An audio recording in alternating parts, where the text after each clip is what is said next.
ममतासुर के मोह ममतापुर में आप दोनों का स्वागत है। मुझे भली भांति ज्ञात था कि आप दोनों मुझसे भेंट करने यहाँ अवश्य आएंगे।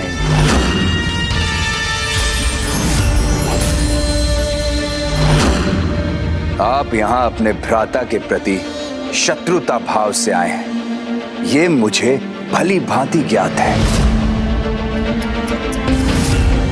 किंतु मैं एक उत्तम भ्राता होने का कर्तव्य अवश्य निभाऊंगा। उचित स्वागत करूंगा मैं आपका। स्वागत करो।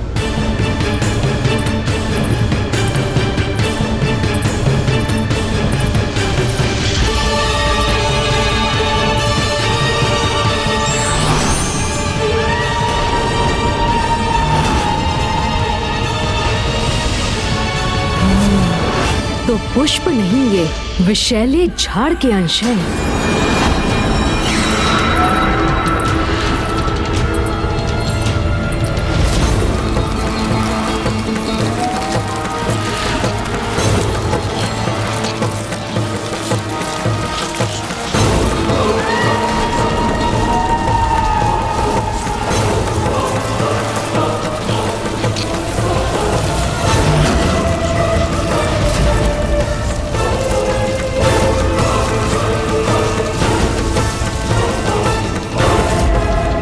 ममतासुर के मोह ममतापुर में ममता की ही नहीं, मूर्खों की भी कोई कमी नहीं है।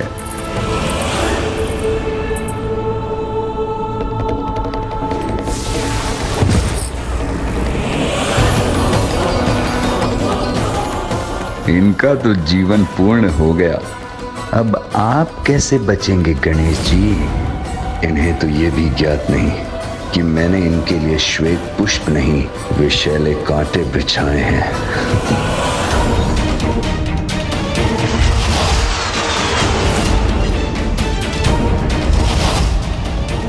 क्या हुआ भ्राताओं, अभी तक आप वहीं क्यों स्थित हैं? आइए आइए आइए, भीतर आकर अपने इस भ्राता को आपके उचित आदर सत्कार का अवसर प्रदान कीजिए। तुम्हें क्या लगता है कि हम यहाँ तुम्हारे... क्षमा कीजिए भैया, किंतु यदि ममतासुर भ्राता मानकर हमारा सत्कार करना चाहता है तो इसमें अनुचित क्या है? भैया, स्थिति को समझिए। इसे इसके छल में उलझा कर ही हम इससे माँ की दिव्य गदा प्राप्त करने में सफल होंगे। समझे भैया?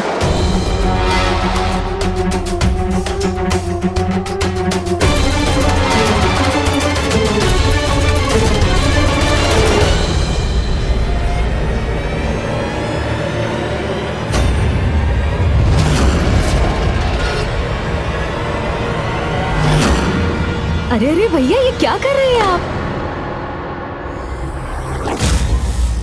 मैं प्रथम पूज्य हूँ, इसीलिए विधि के अनुसार सर्वप्रथम आगे बढ़ने का अवसर तो मुझे ही प्राप्त होना चाहिए ना? अवश्य अनुज।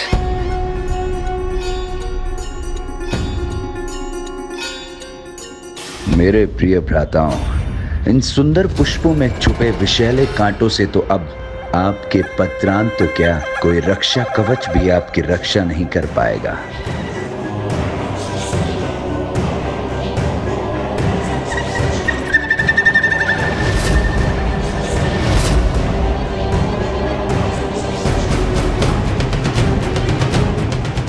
ममतासुर के मुख पर इतना कुटिल भाव, अर्थात ये पुष्प वास्तविक नहीं, भ्रम है, छल है।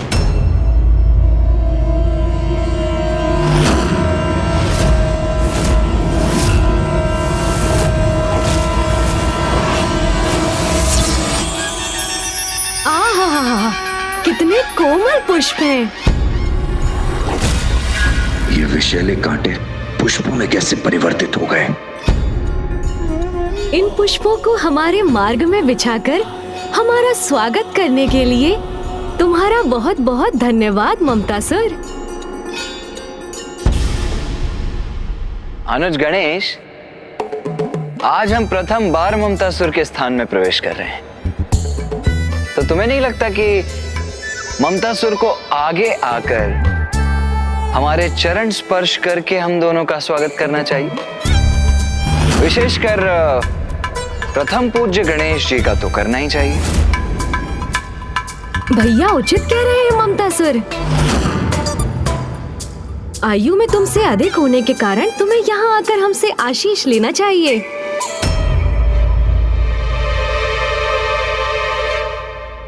गणेश जी ने चमत्कार कर विषैले झाड़ के कांटों को पुष्पों में परिवर्तित कर दिया, किंतु यदि इस कालकूट विष का मेरे चरणों में स्पर्श भी हुआ तो कहीं मेरे जीवन पर ही कोई संकट न छा जाए। क्या हुआ ममतासुर? आओ आगे बढ़ो। हाँ ममतासुर, अन्यथा माँ को ज्ञात होगा कि हम इतने स्नेह से तुमसे भेंट करने पहुँचे और तुमने उचित प्रकार से हमें प्रणाम भी नहीं किया, तो उनका हृदय कितना आहत होगा। और उस पीड़ा से उत्पन्न हुए क्रोध के कारण कहीं ऐसा ना हो कि तुमने उनसे वरदान में जो प्राप्त किया है कहीं वो तुम्हें उससे ही वंचित ना कर दे। अब माँ के क्रोध का क्या पता, समझ रहे हो ना तुम? ये कैसी दुविधा प्रकट हो गई, अब मैं क्या करूं?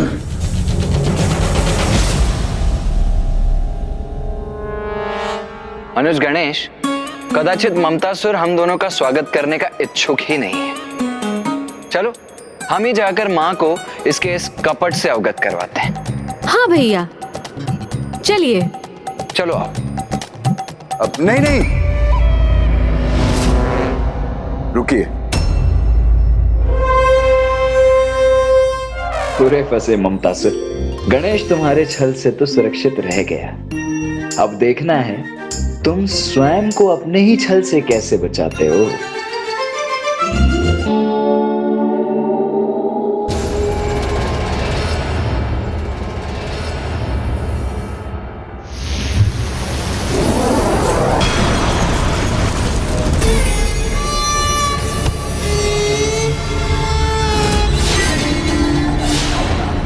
प्रणाम तो दाहिने हाथ से ही किया जाता है ना?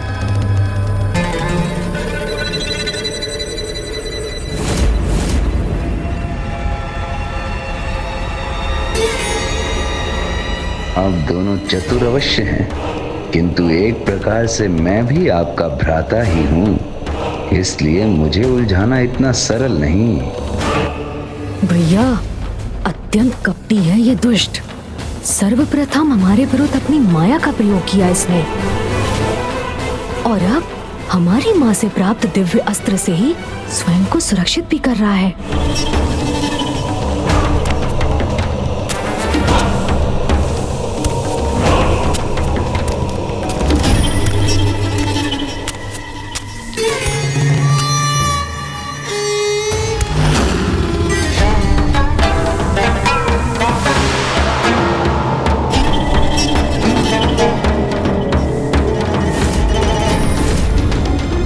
क्या हुआ मेरे प्रिय भ्राताओं, अपने इस भ्राता को आशीष नहीं देंगे आप?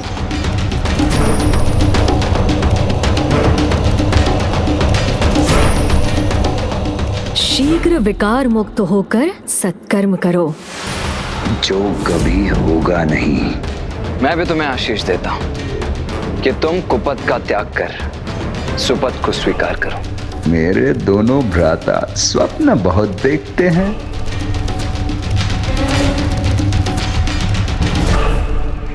आइए भीतर प्रवेश कीजिए।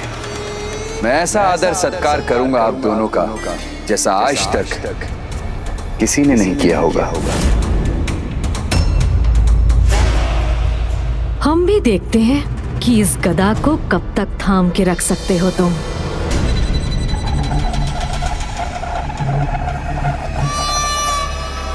आइए, मेरे अतिथि गृह में स्वागत है आप दोनों का।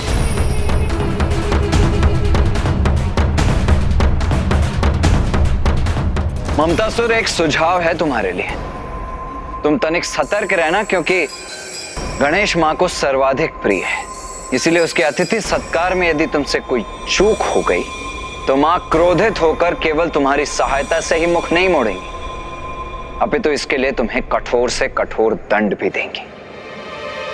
और गणेश तो इतना विशेष अतिथि है तुम्हारे लिए कि उसका सत्कार तुम्हें सेवकों द्वारा नहीं अभी तो स्वयं अपने हाथों से करना चाहिए। सेवक नहीं, अपने प्रिय भ्राताओं की सेवा तो मैं स्वयं ही करूंगा। ये कैसा वचन दे दिया मैंने इन्हें? ऐसा करने पर तो मुझे अपनी गदा को अपने हाथों से मुक्त करना होगा।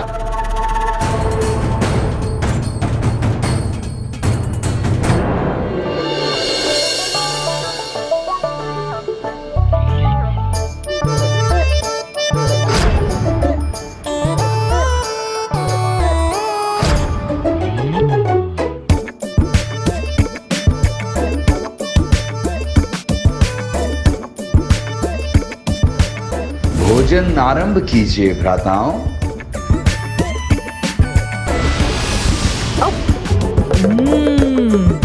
और लड्डू दीजिए ना।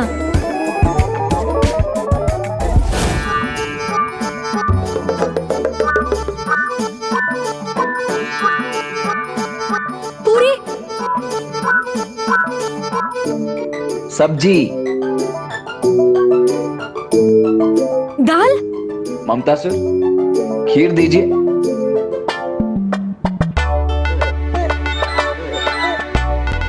लड्डू दीजिए।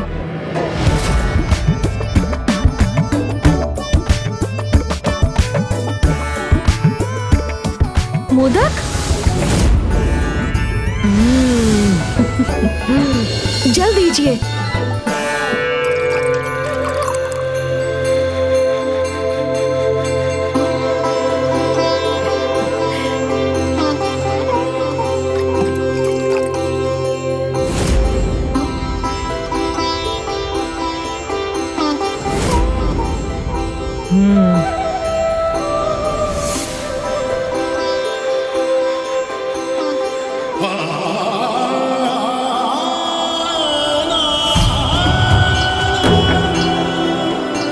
तुमने हमें अत्यंत स्वादिष्ट भोजन प्रस्तुत कर आनंदित कर दिया ममतासुर। इनका प्रस्थान करना ही उचित होगा, अन्यथा कहीं मैं स्वयं ही थकान से गिर न जाऊं। अब विश्राम करने का अवसर प्राप्त होगा मुझे।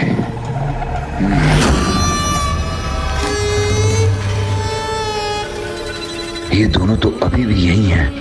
मुझे अपनी गदा को अपने हाथों में ही रखना चाहिए।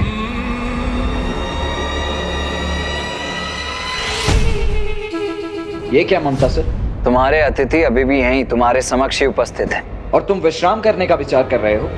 लज्जा नहीं आ रही है तुम्हें? नहीं नहीं नहीं, अब मैं बैठ कहाँ रहा हूं, मैं तो अपने स्थान पर ही स्थित हूं। एक हाथ से गदा को थामे हुए और दूसरे से इन दोनों की सेवा। कितना थक गया हूं मैं।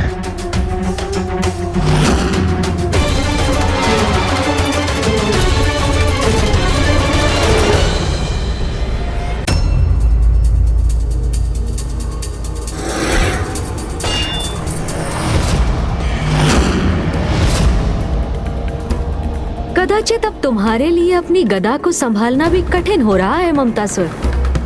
तो अब हम प्रस्थान कर तुम्हें अपनी सेवा से मुक्त करते हैं और आशा करते हैं कि जिस श्रद्धा से तुमने हमारा सत्कार किया, उसी श्रद्धा से बुराई का त्याग कर तुम अच्छाई के पथ पर भी अग्रसर होगे। अब विश्राम करने का अवसर प्राप्त होगा मुझे।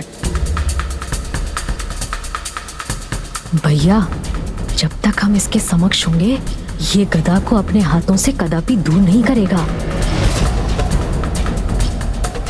हमें यहाँ से जाना ही होगा।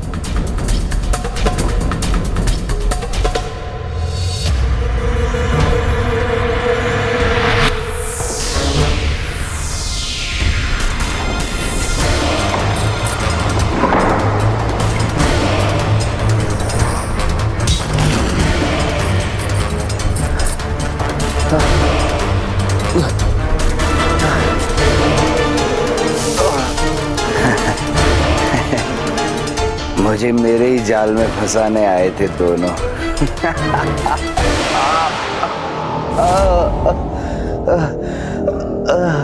किंतु मैंने उनकी योजना को विफल कर दिया। हमारे जाल में तो तुम उलझ चुके हो ममतासुर। ये दोनों तो यहां से प्रस्थान कर गए थे। ये दोनों यही है। मेरी गदा! मेरी गदा गणेश जी के हाथों में।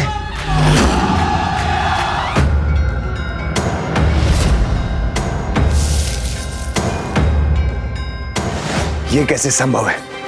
आप दोनों तो यहां से प्रस्थान कर गए थे, फिर आप यहां कैसे?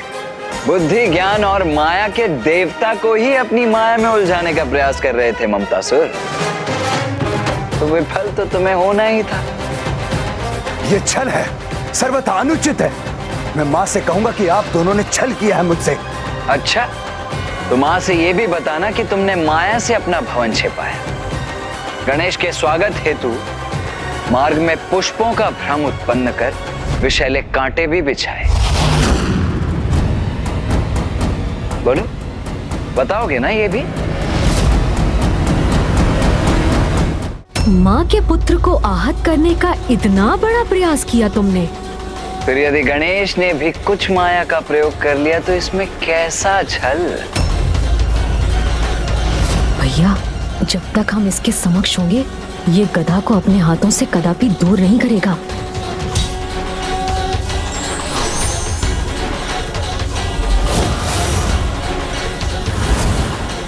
कदाचित अब तुम्हारे लिए अपनी गदा को संभालना भी कठिन हो रहा है ममतासुर। तो अब हम प्रस्थान कर तुम्हें अपनी सेवा से मुक्त करते हैं।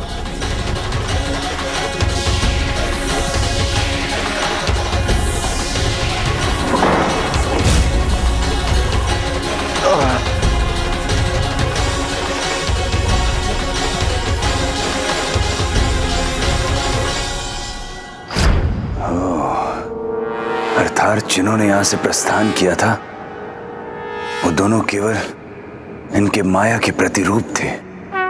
हाँ, और हम स्वयं यही थे, तुम्हारे अत्यंत निकट।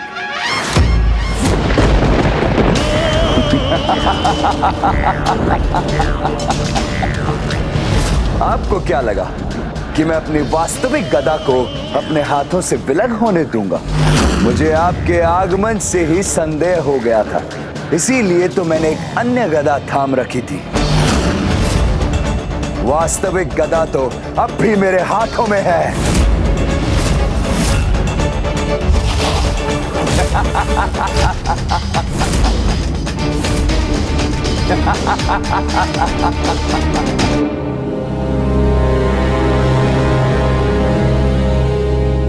क्या हुआ? आप दोनों मुस्कुरा क्यों रहे? मैं सत्य कह रहा हूं, वास्तविक गदा मेरे हाथों में ही है। जो इस समय आपके पास है वो तो एक साधारण गदा है जिसका कोई लाभ नहीं। छोड़ दीजिए उसे। मैं आश्चर्यचकित हूं ममतासुर, कोई इतना अबोध कैसे हो सकता है भला? तुम अब तक भी नहीं समझ पाए? माया के देवता को अपनी माया से छलने का प्रयास कर रहे हो तुम अब भी। तुमने हमारा उत्तम आदर सत्कार किया, इसीलिए मैं तुम्हें एक अवसर और प्रदान करता हूँ। सुधर जाओ, ममता का अनुचित लाभ उठाना छोड़ दो। देखो ममतासुर, हम यहाँ तुम्हें हानि पहुंचाने नहीं, अभी तो तुम्हारे भीतर के विकार को नष्ट करने आए हैं। इसीलिए यदि तुम स्वयं अपने भीतर के विकार का त्याग कर दो तो हम तुम्हें कोई क्षति नहीं पहुंचाएंगे। माते माते माते, मेरे भोले भ्राताओं, इतनी सरलता से भयभीत होने वाला नहीं हूं मैं। मेरे विकार जो मेरे जीवन का आधार है उनका परित्याग कर दूं? कदापि नहीं, कभी नहीं, क्योंकि मैं महानायक भंडासुर जी को प्रसन्न करना चाहता हूं। ओम नमः शिवाय, ओम नमः शिवाय, ओम नमः शिवाय। और ये तो तभी होगा जब मेरे विकार से प्रभावित बालक अनुशासन के सभी नियमों को भंग कर और अपने माता पिता की अवज्ञा और अपमान करेंगे, उन्हें प्रताड़ित करेंगे। और बालकों की ये कुटिलता समय के साथ निरंतर बढ़ती जाएगी। मैं तुम्हें ऐसा कदापि नहीं करने दूंगा ममतासुर। ये लो।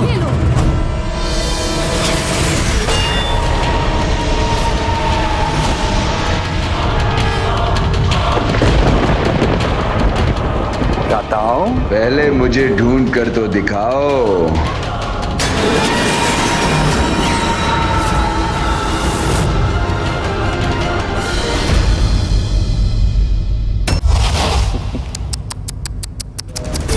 माते माते माते, इतने विचलित होकर किसे ढूंढ रहे हो? मुझे?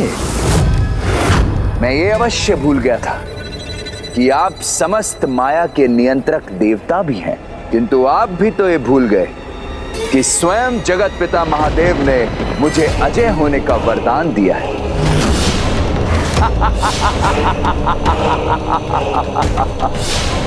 तो अब सर्वत्र ममता मोह का विकार करने से कोई नहीं रोक सकता। भूल तो तुम अब कर रहे हो ममतासुर। स्वयं में सुधार लाने के अपने इस अवसर को गवा कर, क्योंकि जिस प्रकार तुम्हारे इस सिंहासन और तुम्हारी इस माया का विनाश हुआ, उसी प्रकार शीघ्र ही तुम्हारे इस विकार का भी विनाश होगा।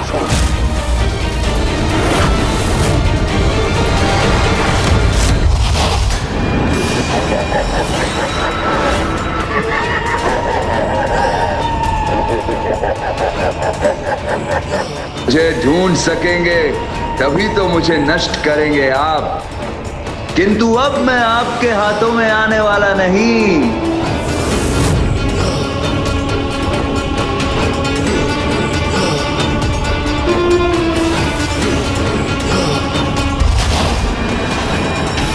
अब अपने इस विकार को उसके चरम पर ले जाकर समस्त संसार को दूषित करूंगा और अपने इस कार्य को आरंभ करने हेतु लंका से उचित स्थान भला और क्या हो सकता है, जहां मेरा विकार एक दुष्ट को महादुष्ट में परिवर्तित करेगा।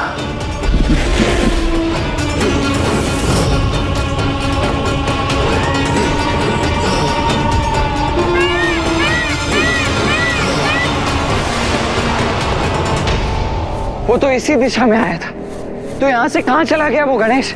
अब अदृश्य होकर ज्ञात नहीं वो कहाँ पहुंचकर किसे प्रभावित करने जा रहा है।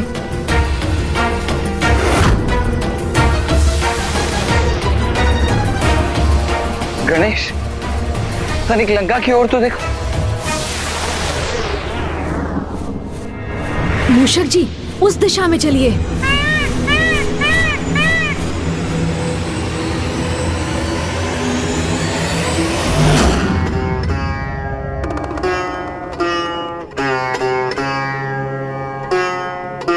राक्षस राज, क्या आपके प्रति मेरा स्नेह समर्पण पर्याप्त नहीं है?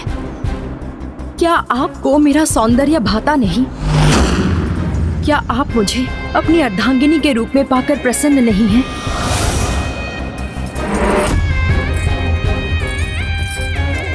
मेरे प्रश्नों का उत्तर दीजिए राक्षस राज।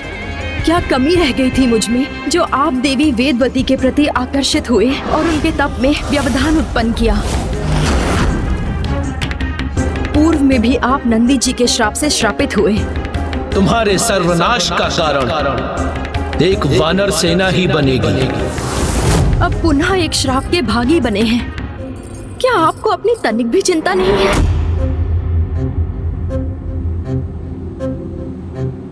कहीं देवी मंदोदरी सत्य तो नहीं कह रही हैं? कहीं वास्तव में मुझसे कोई बड़ी भूल तो नहीं हो गई? मेरा पुत्र रावण इतनी बड़ी त्रुटि नहीं कर सकता। ज्ञात नहीं आपको आपकी इस भूल का कितना विनाशकारी परिणाम भुगतना होगा।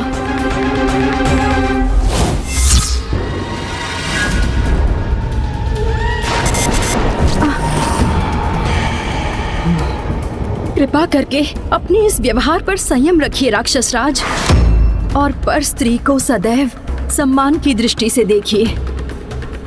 देवी मंदोदरी,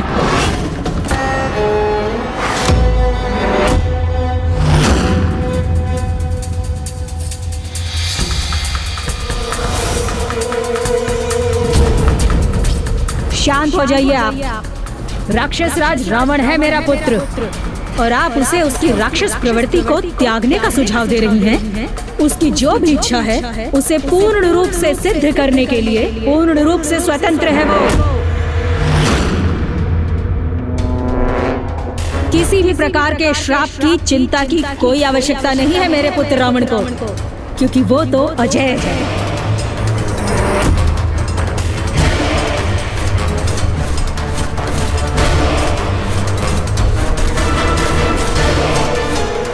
जिस स्त्री के प्रति आकर्षण हो उसे प्राप्त करने की इच्छा व्यक्त करने के लिए पूर्ण रूप से स्वतंत्र है मेरा पुत्र।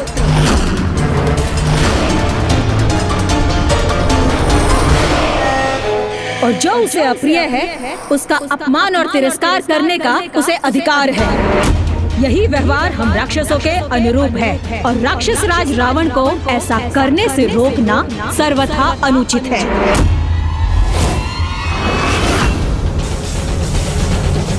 एक माता अपने पुत्र के दुर्व्यवहार का समर्थन कर अपने ही पुत्र को अधर्म के अंधकार में कैसे भेज सकती है? भैया ये और कुछ नहीं, अवश्य उस दुष्ट ममतासुर का ही प्रभाव है। वो अवश्य यहाँ उपस्थित होगा। भ्राताओं, आप मेरा प्रभाव तो सर्वत्र पाएंगे, किंतु मुझे कहीं नहीं ढूंढ पाएंगे। पुत्र रावण, तुम्हें देवी मंदोदरी की किसी भी बात पर विचार करने की कोई आवश्यकता नहीं। तुम अपनी इच्छा पूर्ति करो और राक्षसी प्रवृत्ति पर स्थिर रहो। आप तनिक भी चिंता मत कीजिए माता। आपका ये पुत्र राक्षस राज रावण आपको कभी भी निराश नहीं करेगा। महानतम राक्षस हूं मैं और महानतम ही रहूंगा। महानतम राक्षस हूं मैं और महानतम ही रहूंगा। महानतम राक्षस हूं मैं और महानतम ही रहूंगा। महानतम राक्षस हूं मैं और महानतम ही रहूंगा। ममतासुर ने अपने प्रभाव से एक विषैले व्यक्तित्व को और विषैला बना दिया है। इसके पूर्व की वो दुष्ट अन्य जीवों में भी दुष्टता का संचार करे, हमें उसे रोकना होगा भैया।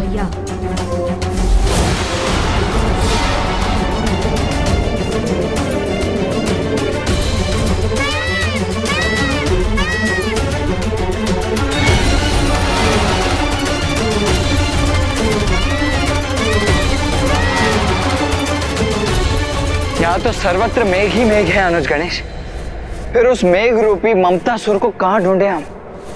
हाँ हाँ, जो तुम्हारी इच्छा है वही करो। ये तो कुबेर जी का स्वर है ना भैया? हाँ गणेश। किंतु वो इतनी ममता से किससे वार्तालाप कर रहे हैं?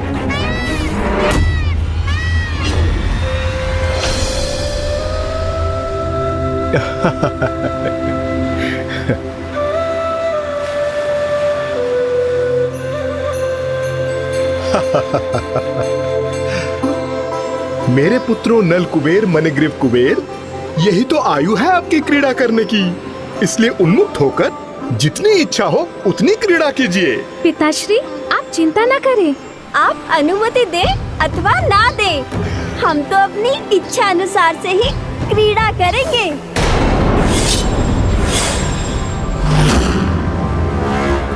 उचित है। नारायण नारायण, ये कैसा अनुचित कथन है कुबेर पुत्रों का। पिताश्री, जब तक हमारा मन नहीं भरता हम इस नदी के जल में क्रीड़ा करेंगे। तब तक आप यहीं स्थित रहकर हमारे वस्त्रों की देखरेख कीजिए। उचित है, सर्वथा उचित है। ममतासुर ने अपना प्रभाव यहाँ भी स्थापित करना आरंभ कर दिया है अनुज गणेश। कुबेर जी के पुत्र उन्हें आदेश दे रहे हैं कि उन्हें किस प्रकार कार्य करना है।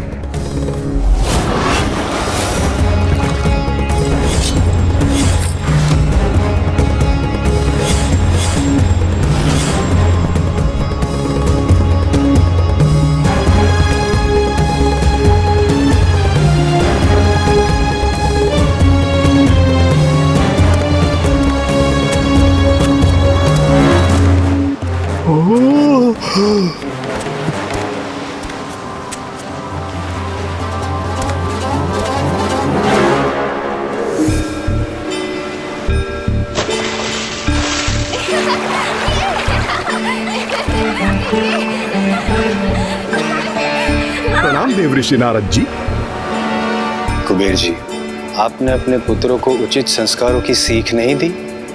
ये भी नहीं सिखाया उन्हें कि जब उनके समक्ष उनसे बड़ा कोई आता है तो उनका अभिवादन करना चाहिए। बालक हैं, क्रीड़ा करने गए हैं, इसलिए आप पर ध्यान नहीं गया होगा उनका। इसे आप अपना अपमान ना समझें।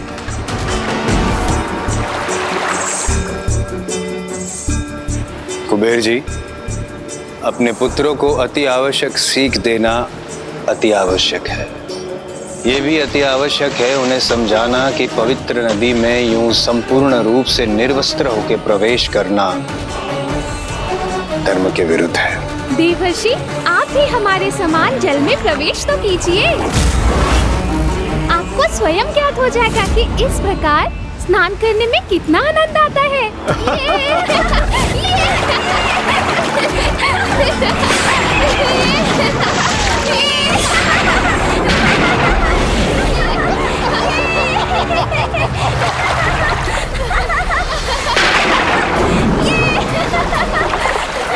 अपनी जल क्रीड़ा में तो खो ही गए मेरे पुत्र।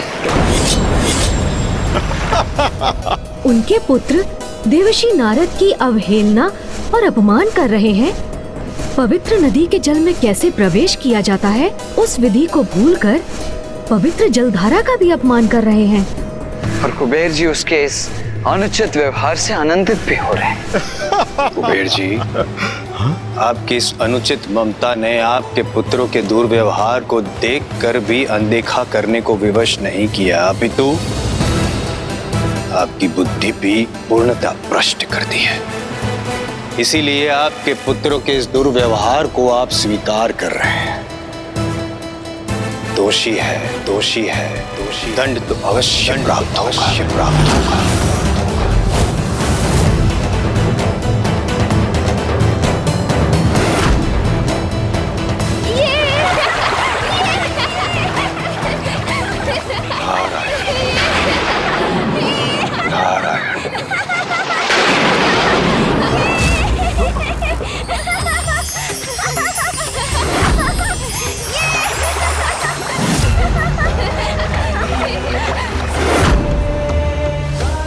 उद्दंड बालकों, जो गुरुजनों का सम्मान ना करे, पूर्ण रूप से निर्वस्त्र होकर पवित्र नदी में स्नान करे, वो प्राणी मात्र एक वृक्ष के समान होता है। तो जाओ, मैं तुम्हें श्राप देता हूं। तुम दोनों भी इसी क्षण वृक्षों में परिवर्तित हो जाओगे।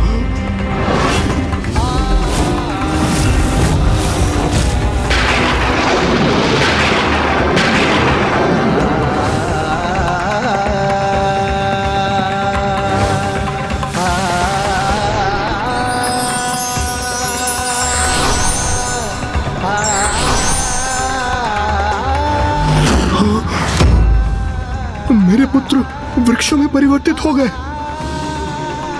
ये कैसा कुप्रभाव है ममतासुर के विकार का, जिससे विकारग्रस्त होकर कुबेर जी भी प्रभावित हो गए और उसका परिणाम अब उनके पुत्र भुगतने पर विवश हो गए।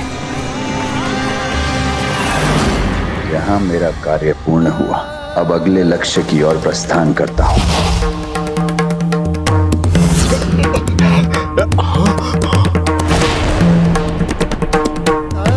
क्षमा देवर्षि जी, क्षमा। देवर्षि जी, ज्ञात नहीं हम पर किसका प्रभाव पड़ गया था। आप पर किसका प्रभाव हुआ था इसका तो मुझे भी ज्ञात नहीं, किंतु मैं आपके पुत्रों को श्राप दे चुका। अब इसके प्रभाव से मैं उन्हें श्राप मुक्त नहीं कर सकता। मैं पुनः आपसे क्षमा याचना करता हूँ। मेरे पुत्रों को श्राप मुक्त करने का कोई तो उपाय होगा। देवर्षि, क्षमा कर दीजिए, क्षमा कर दीजिए मेरे बालकों को, क्षमा कर दीजिए।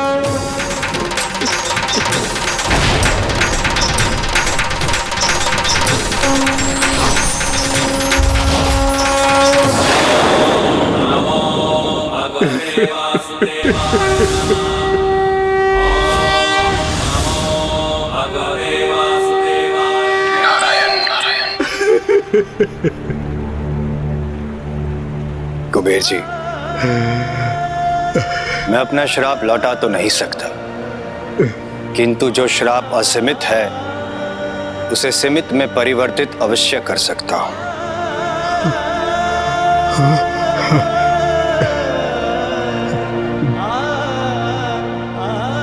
जब प्रभु नारायण स्वयं धरती पर प्रकट होंगे और जब वे बाल क्रीड़ा करेंगे तब आपके पुत्रों को श्राप मुक्त अवश्य करेंगे। धन्यवाद, धन्यवाद महर्षि।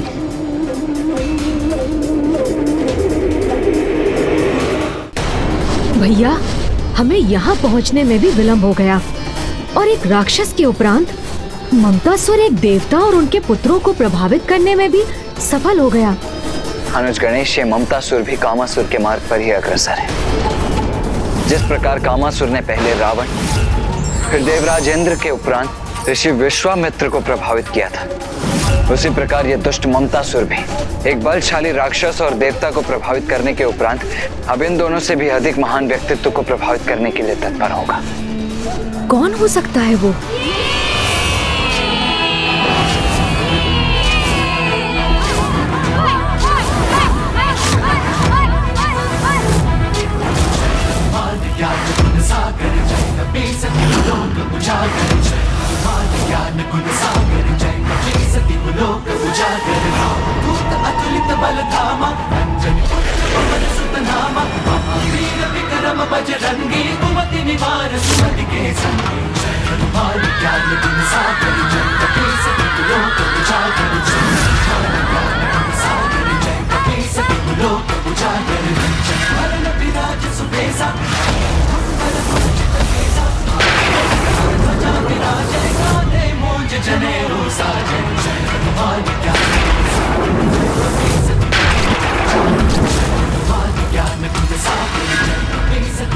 तुम्हारे लिए कुछ भी असंभव नहीं। जय हनुमान।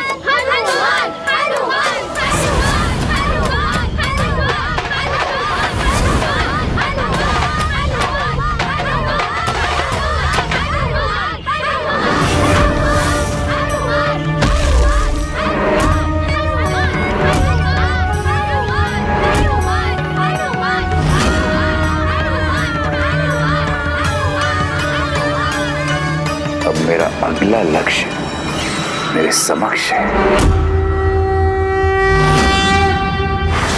अनुज गणेश, इससे पूर्व कि ये दुष्ट ममतासुर अपना अगला लक्ष्य निर्धारित कर उन्हें भी प्रभावित करे, हमें उसे ढूंढकर उसे रोकना ही होगा।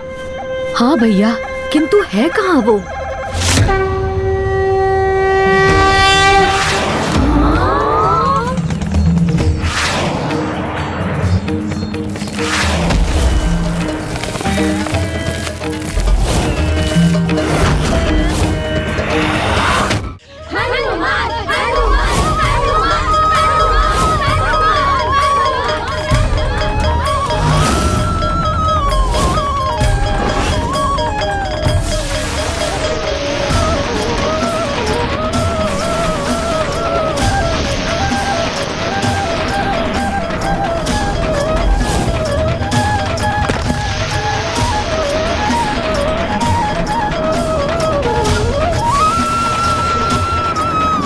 बलशाली हो तुम हनुमान। इस शीला को उठा लिया तुमने हनुमान। अब इसे और ऊपर उठाओ। हाँ हाँ, अपनी अपार शक्ति का प्रदर्शन करो हनुमान।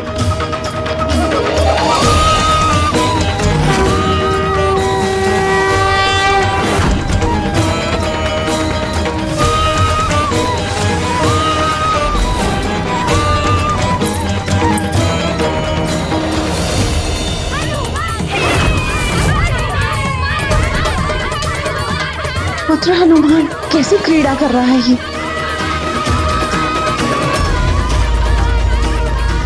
माता, यहाँ उन्होंने इस प्रकार मुझे यहाँ देख लिया तो बहुत उलाहना देंगी।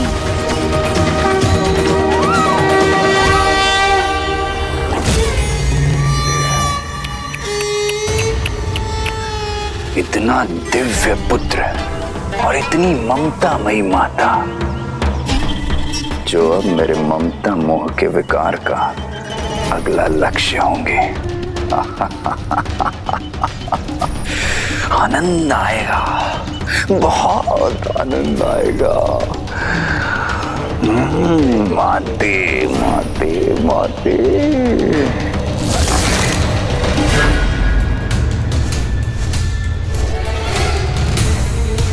अनुज गणेश, ममतासुर तो उड़कर इसी दिशा में आया था, फिर अचानक अदृश्य कहाँ हो गया वो? भैया आप चिंता मत कीजिए, हमें शीघ्र ममतासुर का कोई ना कोई संकेत अवश्य प्राप्त होगा।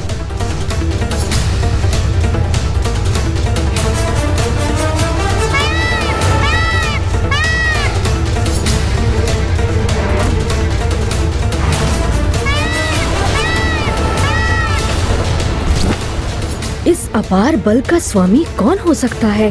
कहीं ममतासुर उसको भी अपने विकार से ग्रस्त तो नहीं करने वाला? गणेश वो देखो, कितना विचित्र दृश्य है। ये शिला इस प्रकार अधर में कैसे लटकी हुई है? तो ये किसकी पूंछ थी जिसने इतनी बड़ी शिला को इतनी दूर जाकर स्थित कर दिया? समस्त संसार में ऐसे बल और सामर्थ्य के स्वामी तो एक ही हैं, प्रभु महादेव के अवतार बाल रूप में केसरी नंदन महाबली हनुमान। वो बाल हनुमान जो भविष्य में श्री हरि नारायण के राम अवतार के सहायक बन रावण की पराजय में उनकी सहायता करेंगे।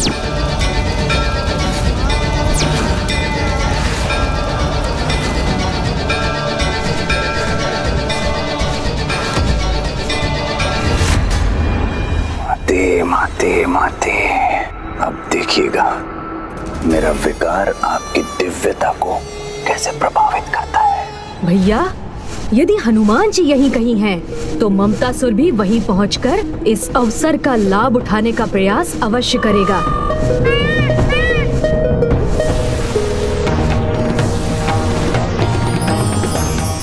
इसीलिए हनुमान जी की पूंछ हमें ममतासुर तक भी पहुंचाएगी।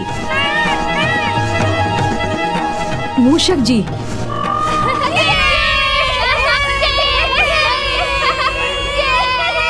माता आप यहाँ? अब आपको यहाँ हमारे क्रीड़ा स्थल पर आने की क्या आवश्यकता थी? आप हमें पुकार लेते, हम स्वयं ही आ जाते। यदि मैं यहाँ नहीं आती तो तुम्हारे द्वारा की जाने वाली घटना कैसे देखती? हाँ? ओहो, तो आपको ज्ञात भी हो गया कि मैं क्या कर रहा था? हाँ मेरे नटखट पुत्र, मुझे सब ज्ञात हो गया है। किंतु पुत्र, तुम्हें ये सब नहीं करना चाहिए, क्योंकि जो अपार बल के स्वामी होते हैं उन्हें अपने बल का प्रयोग केवल जगत हित के महान उत्तरदायित्व को निभाने के लिए करना चाहिए, न कि ऐसी क्रीड़ा कर जिससे किसी अन्य को क्षति पहुंचने की संभावना हो।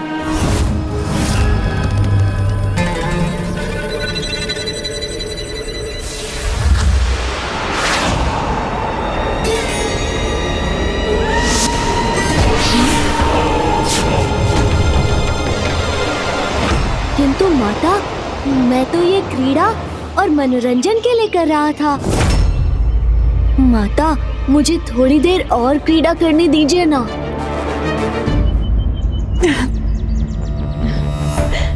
करो पुत्र, तुम्हें जो भी क्रीड़ा करनी है।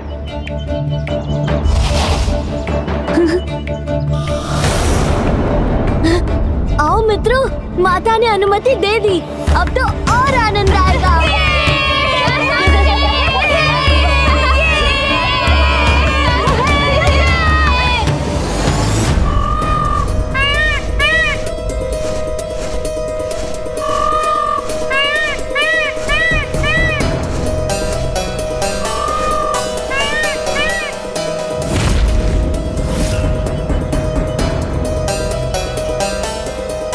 गणेश, यहाँ तो कोई भी नहीं है। किंतु भैया वो शिला तो इसी स्थान से आई थी। अर्थात हम उचित स्थान पर पहुंचे अवश्य हैं, किंतु इसमें हमें तनिक विलंब हो गया है अनुज।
देखो वहाँ पर कोई ऋषि तपस्या कर रहा है।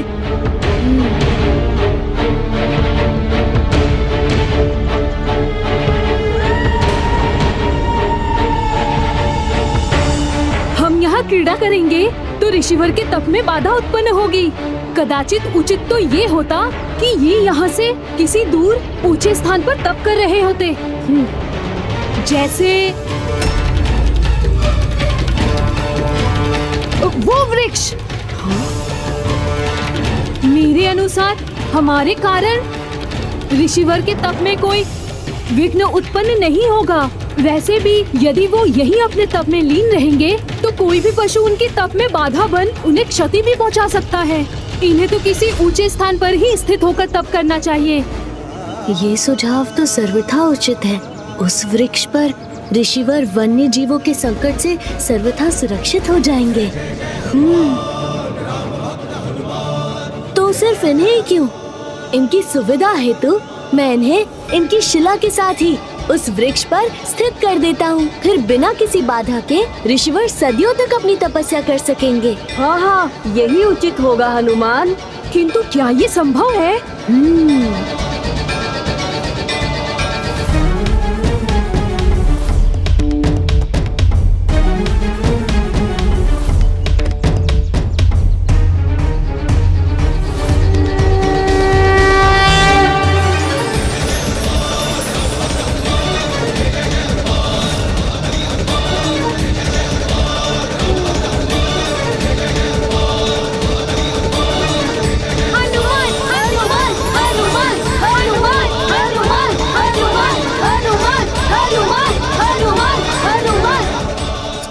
संभव है। ममतासुर के लिए तो किसी को भी प्रभावित करना संभव है। हनुमान, हनुमान, हनुमान, हनुमान, हनुमान, हनुमान, हनुमान, हनुमान, हनुमान, हनुमान, हनुमान।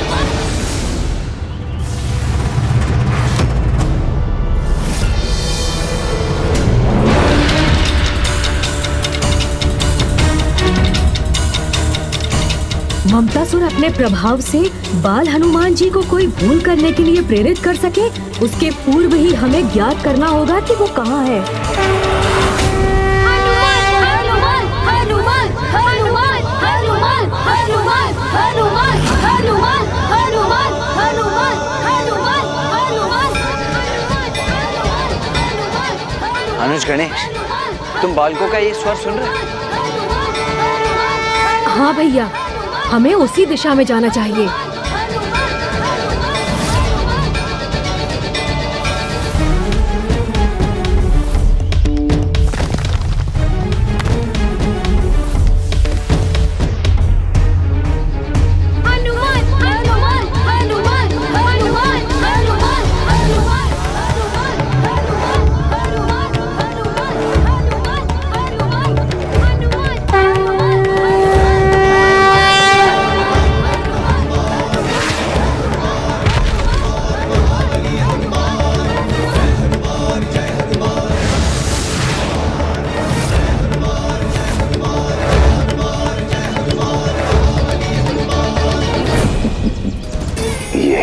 चाहता था। अब आगे इसका दुष्परिणाम भुगतने के लिए तैयार हो जाइए हनुमान जी।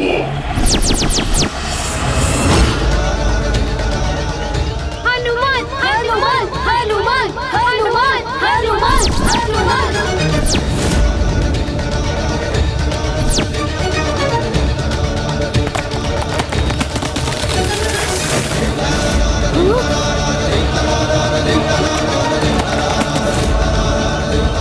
ऋषिवर,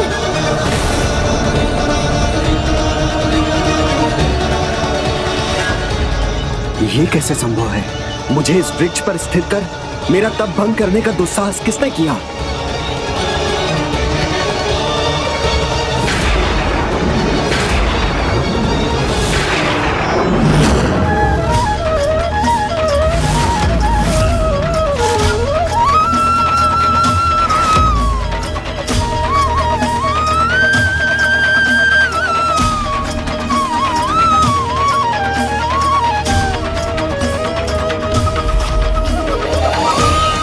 मेरे वर्षों के कठोर तप को भंग करने का दंड तुम्हें अवश्य दूंगा।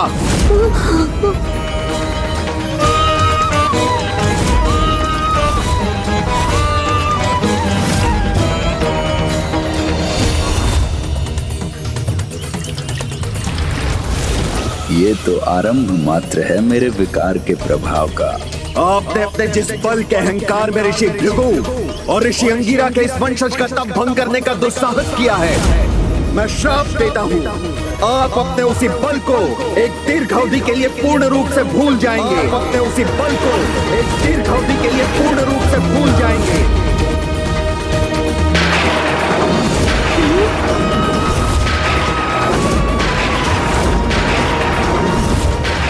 क्षमा ऋषिवर, क्षमा।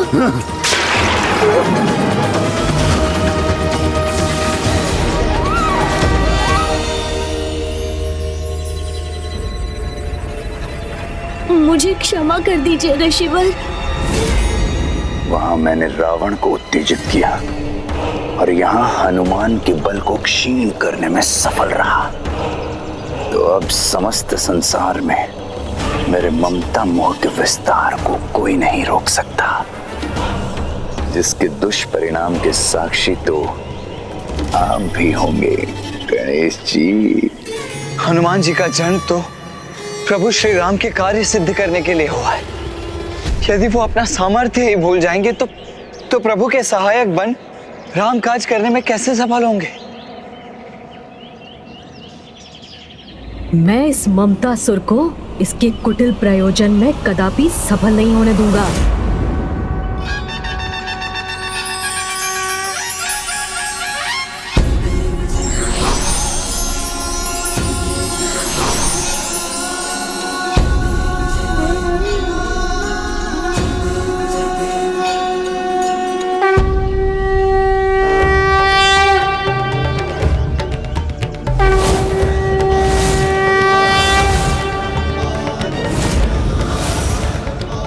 मैं आपको श्राप मुक्त तो नहीं कर सकता, किंतु इसके प्रभाव को सीमित अवश्य कर सकता हूँ। भले ही मेरे श्राप के कारण आप अपनी विशेष शक्तियों को भूल गए हैं, किंतु जब कोई आपको आपके बल का स्मरण कराएगा, तब आप पुनः अपने सामर्थ्य को प्राप्त कर अपने महान दायित्वों को निभाने में सफल होंगे।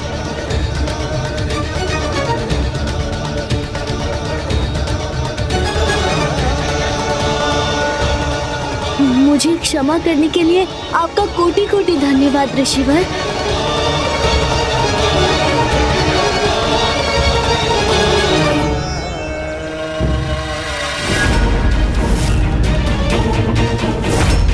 ममतासुर, ये तो यहाँ है। गणेश, इससे पूर्व कि ये दुष्ट पुनः मेघों का रूप धारण कर यहाँ से अदृश्य हो जाए, हमें इसे अपना बंदी बना लेना चाहिए।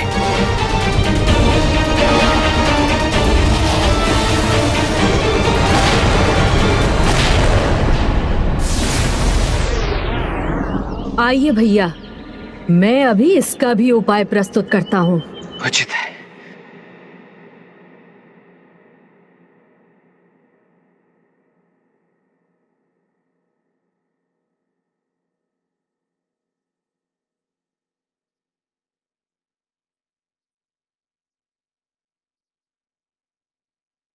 भैया, माँ की ये दिव्य गदा उसका कवच बनी थी, तो अब यही गदा उसे हमारे समक्ष भी लाएगी।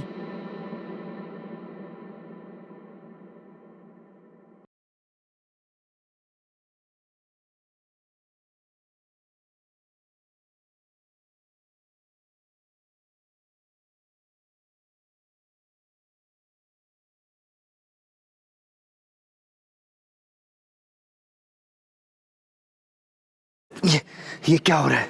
मैं यहाँ स्थिर क्यों नहीं हो पा रहा हूँ? इन मेघों से स्वयं को विलग करने में असमर्थ क्यों हो रहा हूं मैं?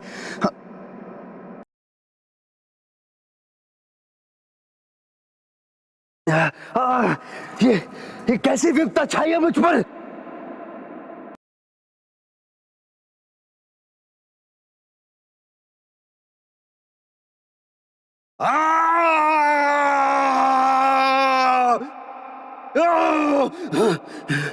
ये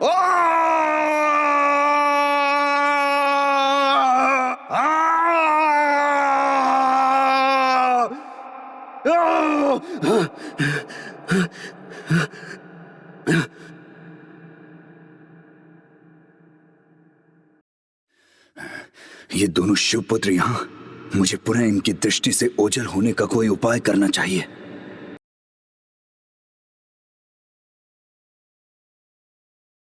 नहीं ममतासुर, अब यहां से प्रस्थान करने का विचार भी मत कर, क्योंकि इस दिव्य गदा की ऊष्म ऊर्जा तुम्हें यहां से पुनः मेघ बनकर उड़ने नहीं देगी। तुम्हें तुम्हारे कर्मों का दंड तो भुगतना ही होगा। अब तुम यहां से कहीं नहीं जा सकते। ये क्या करने जा रहे हैं मेरे साथ?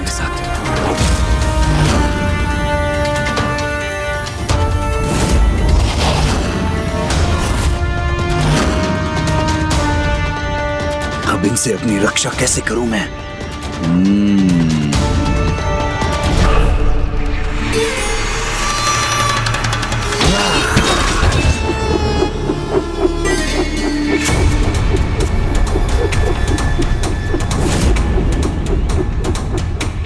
मैं व्यर्थ में ही इतना विचलित हो रहा हूं, जब इनसे रक्षा का इतना सरल और अचूक उपाय प्राप्त है मुझे।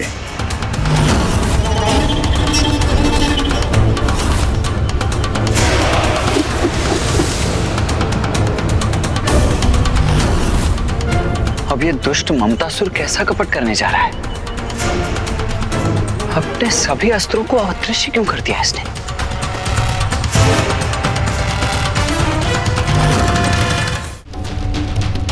जब संसार का सर्वाधिक शक्तिशाली कवच प्राप्त है मुझे, तो मुझे इन अस्त्रों की कोई आवश्यकता नहीं, क्योंकि इस ममतासुर की रक्षा स्वयं माता की ममता करेगी।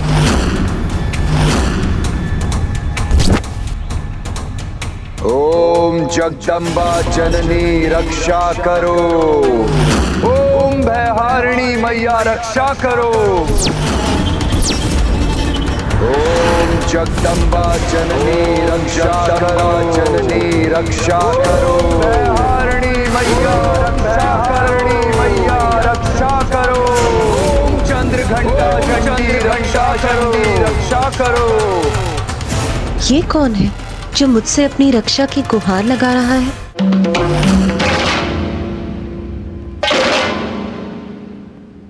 अपने इस पुत्र की रक्षा करो माता। इस निर्दोष को अकारण ही इतना दंड दिया जा रहा है। आपके पुत्र ममतासुर पर संकट की छाया छाई है, जो स्वयं मेरे भ्राताओं ने उत्पन्न की है। याद नहीं मुझे माते कि क्या द्वेष है इन्हें मुझसे, जो ये मुझे क्षति पहुंचाना चाहते हैं। प्रेम पूर्वक मैंने इनकी सेवा की, अपने भवन में स्वागत किया, इनका भोजन कराया, तन मन से सेवा की, परंतु फिर भी मैं दंड का भागी क्यों हो गया हूं माते? और हाँ माते, इन्होंने छल पूर्वक मुझसे वो गदा भी छीन ली जो आपने मुझे मेरी रक्षा के लिए प्रदान की थी। रुको ममतासुर, माँ की ममता का अनुचित लाभ उठाने का प्रयास मत करो। सत्य तो आपके समक्ष है माते। भ्राता गणेश केवल मुझे चेतावनी ही नहीं दे रहे हैं, अपितु आपकी ही दी हुई गदा से मुझ पर प्रहार भी करना चाहते हैं। रक्षा कीजिए माते, मेरी रक्षा कीजिए, अपने पुत्र की रक्षा कीजिए माते। शूलेन पाही नो देवी। अनुज गणेश, जिस मंत्र के जाप को माता कभी अनसुना नहीं करती, सदैव जिसका जाप करने वाले की रक्षा करती है, इस दुष्ट ममतासुर ने माता के उसी रक्षा मंत्र का जाप आरंभ कर दिया है। पाही खड्गेन चांबिके घंटा स्वनेन न पाही, चाप जानी स्वनेन च।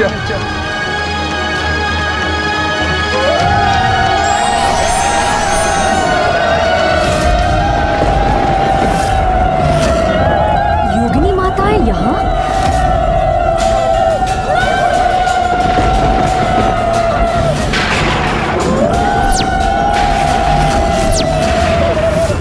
इस दुष्ट के लिए योगिनी माताएं स्वयं प्रकट हो गई हैं। अब देखना भ्राताओं, मैं किस प्रकार आपकी माता के द्वारा ही आपको क्षति पहुंचाता हूं। पहले आपके पिताश्री ने आपकी गर्दन काटी थी, आज स्वयं आपकी माता ही आपकी शत्रु हो जाएंगी।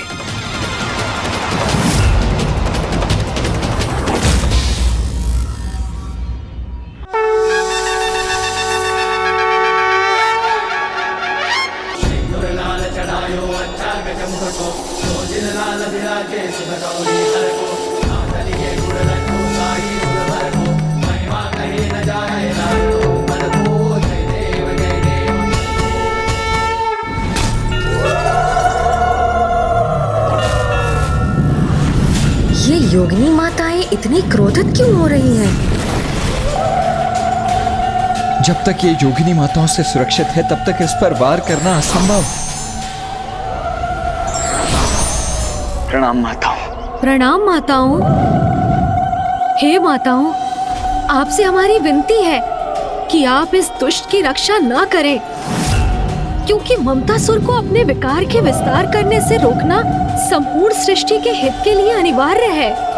गणेश जी, हम जगत जननी माता पार्वती के आदेश के अनुसार ही इसकी रक्षा कर रहे हैं। इसके उचित अनुचित का निर्णय करना स्वयं माता का ही अधिकार है, इसलिए आपको ही उनके समक्ष उपस्थित होना चाहिए।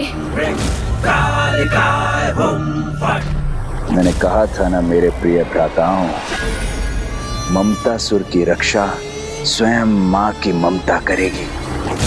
किंतु स्मरण रहे कि इस ममतासुर के मोह के विकार से जगत की रक्षा कोई नहीं कर पाएगा।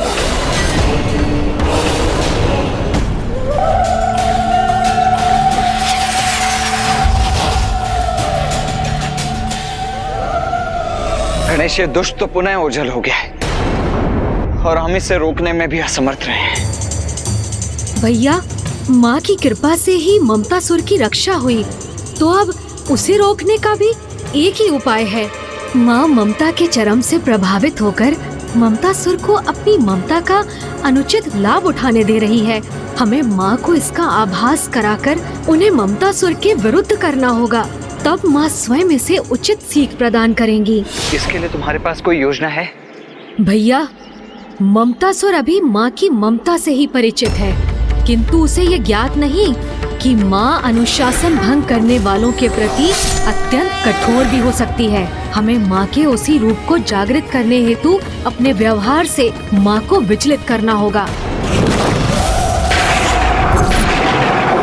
नहीं अनुज गणेश, हमें नहीं, ये कार्य तो तुम्हें ही पूर्ण करना होगा। किंतु भैया। नहीं नहीं नहीं अनुज गणेश, कोई किंतु परंतु नहीं। किसी के द्वारा मर्यादा भंग करने पर माँ का क्रोध चरम पर पहुंचकर उनके काली रूप को प्रकट कर देता है, जो प्रलय की स्थिति तक उत्पन्न कर देता है, जिसके पश्चात स्वयं पिताश्री तक के लिए माँ को शांत कर पाना अत्यंत कठिन हो जाता है। मैं माता के उस भयानक रूप का साक्षी बनने का इच्छुक नहीं हूँ। अर्थात अब जो भी करना है वो मुझे ही करना होगा।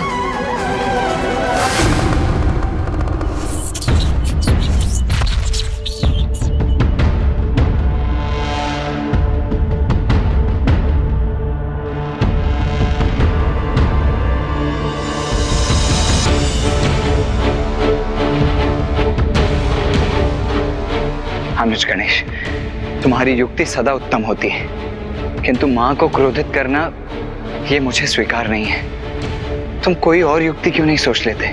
आप चिंता मत कीजिए भैया, माँ का ध्यान तो उनकी रंगोली पर ही केंद्रित है। उन्होंने हमारी ओर देखकर भी ममतासुर और उसकी दिव्य गदा को लेकर एक प्रश्न तक नहीं किया, तो मेरी योजना को क्रियान्वित करने का यही उचित अवसर है। क्या करूं जिससे माँ अशांत होकर अपने ममतामयी रूप का त्याग कर कठोर अनुशासन स्थापित करने वाली माँ का रूप धारण कर ले। मुझे शीघ्र कोई स्पष्ट निर्णय लेना होगा। नहीं गणेश की ये योजना मेरे अनुमान से भी अधिक संकट उत्पन्न ना करते।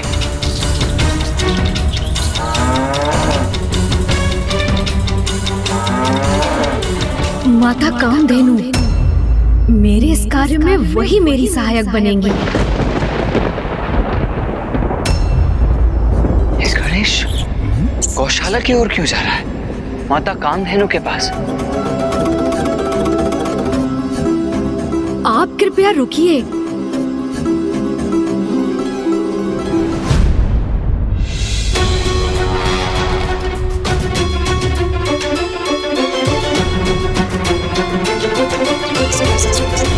प्रभु, ये क्या कर रहे हैं? प्रभु ने ये गोबर अपने हाथ में क्यों उठा लिया? नहीं नहीं नहीं, अनुज गणेश जो भी करने जा रहा है उसका परिणाम अत्यंत गंभीर होगा। हाँ प्रभु, हमें तो माता की दृष्टि से दूर यही रहना चाहिए।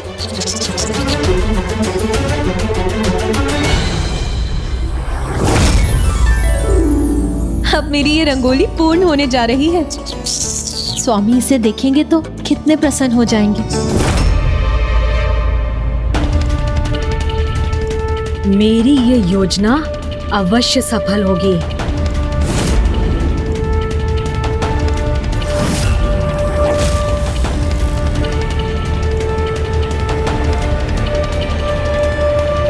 पुत्र,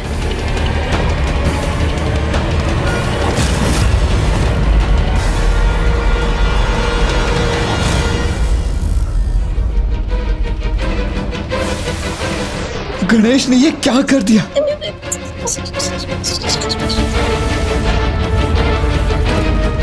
अब माता के क्रोध का ज्वालामुखी अवश्य जागृत होगा।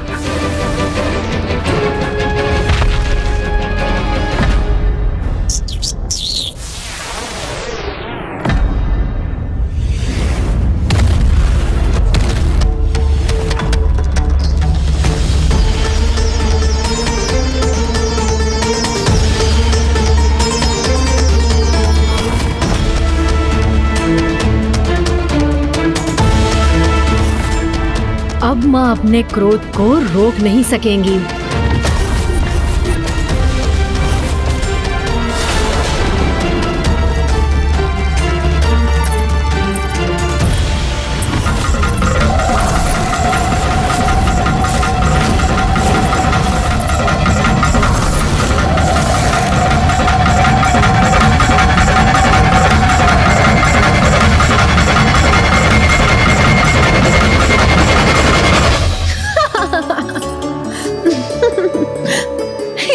क्या किया पुत्र गणेश? हाँ, माँ मुझसे क्रोधित नहीं हुई। माता, गणेश जी ने हमारे समस्त दिवस के परिश्रम को व्यर्थ कर दिया, हमारी रंगोली की शोभा ही मिटा दी। शोभा मिटाई नहीं है, गणेश ने तो अपने अनुसार शोभा और बढ़ा दी है। विश्वास नहीं होता, माँ गणेश की इस उद्दंडता की भी प्रशंसा कर रही है।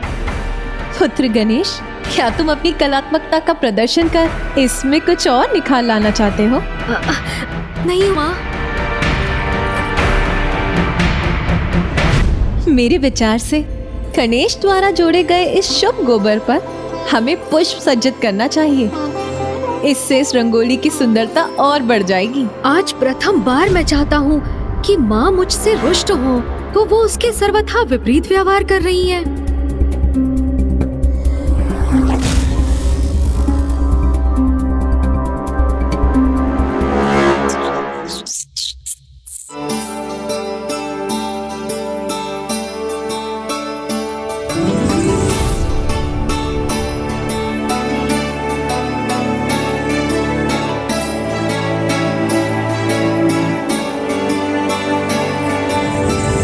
भैया, माँ तो तनिक भी क्रोधित नहीं हुई।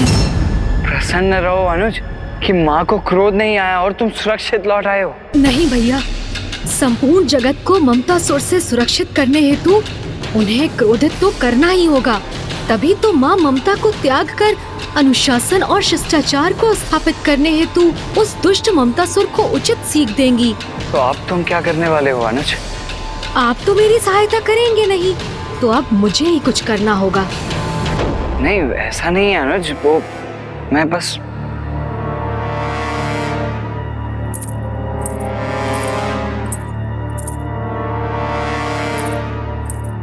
माँ रसोई गृह की ओर बढ़ रही हैं।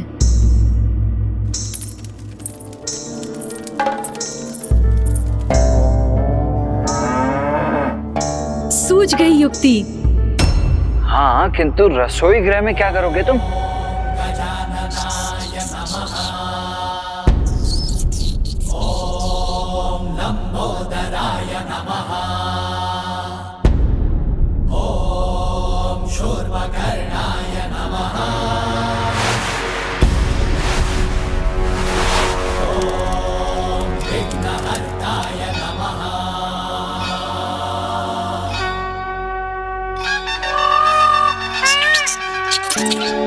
प्रभु, मयूर जी से क्या वार्तालाप कर रहे हैं?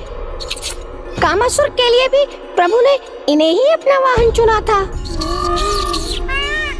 कहीं प्रभु का मेरी क्षमताओं पर से विश्वास तो नहीं उठ गया?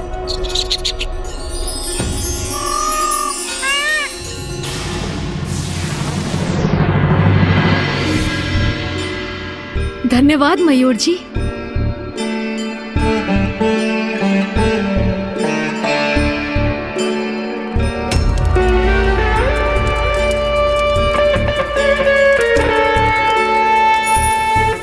अवश्य माँ खीर पका रही हैं। कदाचित यही उचित समय है।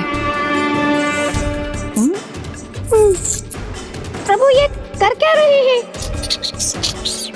गणेश अब कदाचित माँ के द्वारा खीर के पकाए जाने में बाधा उत्पन्न करने जा रहा है। क्षमा कीजिए माता, इससे आपको तनिक सुरसुरी होगी, किंतु कृपा कर आप मेरी सहायता कीजिए।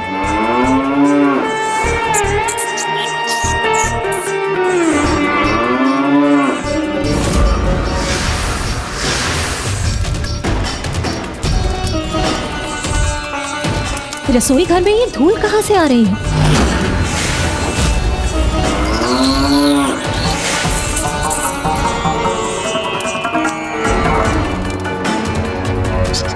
ये आप क्या कर रहे हैं प्रभु?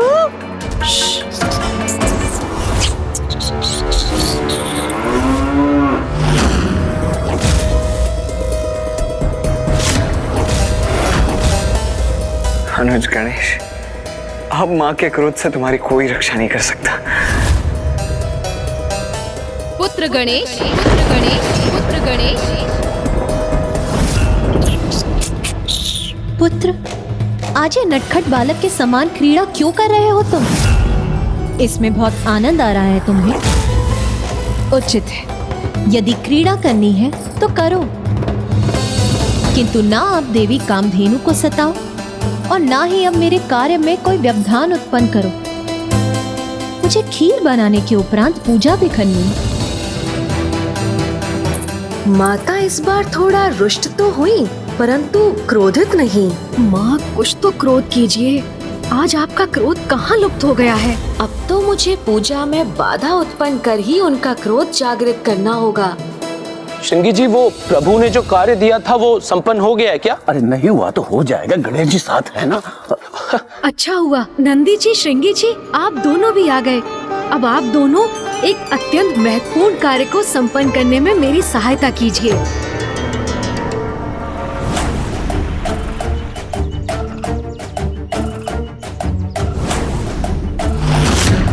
अनुज, गणेश, अब तक तो तुम अपनी योजना में सफल हो नहीं पाए, तो अब क्या कर रहे हो तुम ये? भैया, मैं माँ की पूजा की सामग्री एकत्रित कर रहा हूँ। पूजा की सामग्री? तो अनुज, तुम बेलपत्र जैसे शुभ वृक्ष के पत्र एवं अन्य फलों के स्थान पर ये विषैले धतूरे और अखवन के पत्र क्यों एकत्रित कर रहे हो, जिनका शुभ कार्यों में प्रवेश ही निषेध है? क्योंकि भैया, अब तो माँ के क्रोध को जागृत करने का यही एकमात्र उपाय शेष है।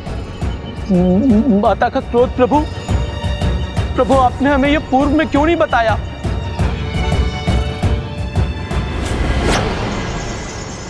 हम आपका साथ नहीं दे सकते गणेश जी। पूजा के समय माँ को किसी भी अनुचित कार्य से विचलित करना उचित नहीं है। क्या तुम्हें स्मरण नहीं है, जब स्वयं पिताश्री ने अपने ब्रह्मचारी रूप में माँ की तपस्या में व्यवधान उत्पन्न किया था तो उसका क्या परिणाम हुआ था? बस।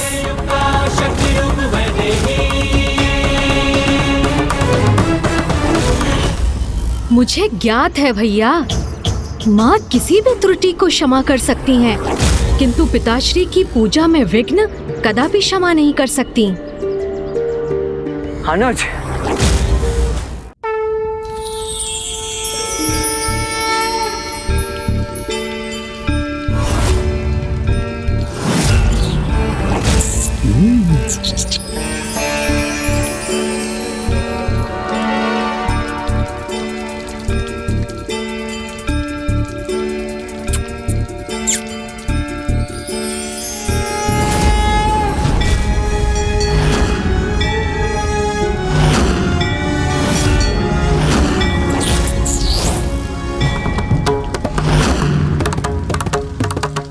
पुत्र गणेश, प्रभु के शिवलिंग को वैशैली और अनुचित सामग्री क्यों समर्पित कर रहा है?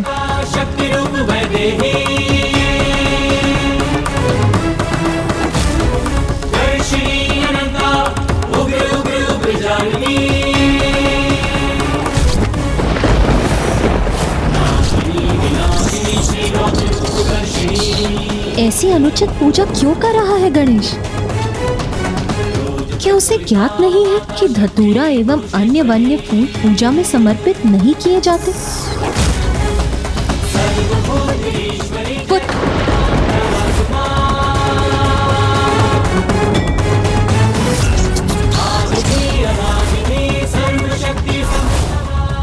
मैंने माता की पूजा भंग की है, अब तो वो अवश्य ही क्रोधित होंगी। विधि के अनुसार इसकी पूजा उचित नहीं, किंतु गणेश है तो अभी बालक ही ना, और वो तो पूर्ण भक्ति भाव से प्रभु की पूजा कर रहा है। इसीलिए कदाचित इसे इसके अनुसार ही पूजा करने देना चाहिए, क्योंकि स्वामी की पूजा में किसी भी विधि विधान से कहीं अधिक महत्वपूर्ण उनके प्रति उनके भक्त की श्रद्धा है।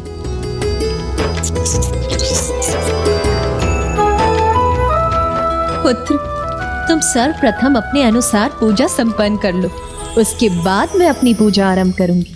माँ ने तनिक भी क्रोध नहीं किया मुझ पर, ये कैसे संभव है? माँ ने पुण्य क्षमा कर दिया गणेश को। क्या हुआ पुत्र, अब ऐसे स्तब्ध क्यों हो? अपनी पूजा पूर्ण करो पुत्र, विलंब मत करो। अवश्य माँ।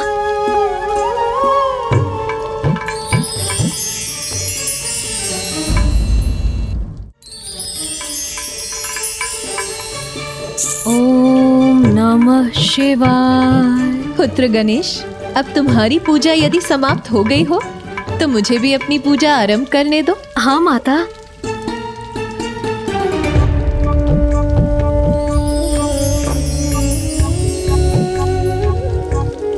ओम नमः शिवाय। भैया, मेरी ये योजना भी विफल हो गई। बस अब बहुत हुआ अनुज गणेश, तुम अपने सभी प्रयास कर चुके हो, किंतु कदाचित तुम्हारी इस योजना का असफल होना ही उचित है। नहीं भैया, हमें इसमें सफलता प्राप्त करनी ही होगी। मेरी प्रथम भूल पर माँ हंसने लगी थी, फिर दूसरी भूल पर वो कुछ कुपित हुई, और तीसरी भूल पर तो वो क्रोधित होने ही वाली थी कि उन्होंने स्वयं को रोक लिया। अर्थात एक अंतिम प्रयास और करना चाहिए। गणेश जी, मुझे यहाँ से प्रस्थान करना चाहिए। आप मुझे आज्ञा दीजिए। वैसे भी माता की पूजा तो अब संपन्न होने वाली है, तो उन्हें प्रभु के आहार के लिए दुग्ध एवं फलों की आवश्यकता होगी, तो मैं दे के आता हूँ।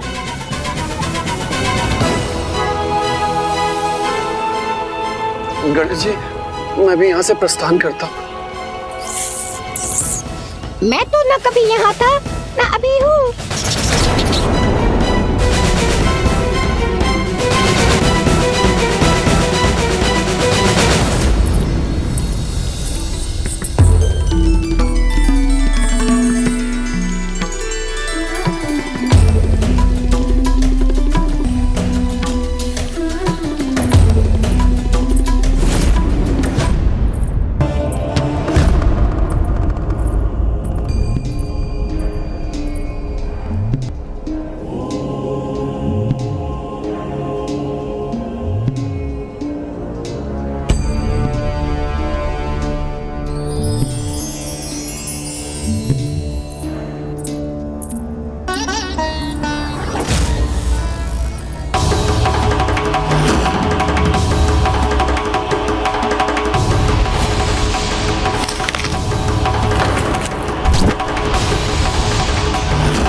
पिताश्री का भोजन ग्रहण कर लिया गणेश ने।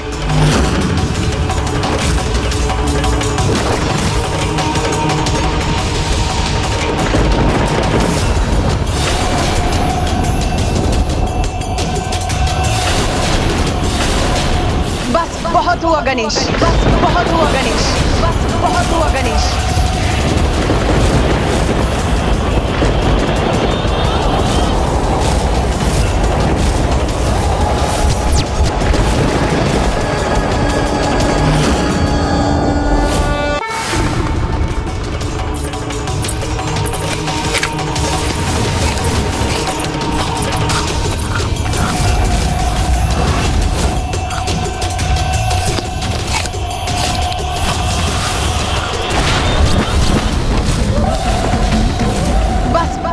गणेश?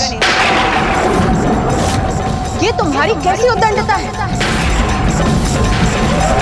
कदाचित दोष तुम्हारा नहीं, मेरा और मेरी ममता का ही, जो एक के बाद एक मैं तुम्हारी सभी भूल क्षमा करती गई।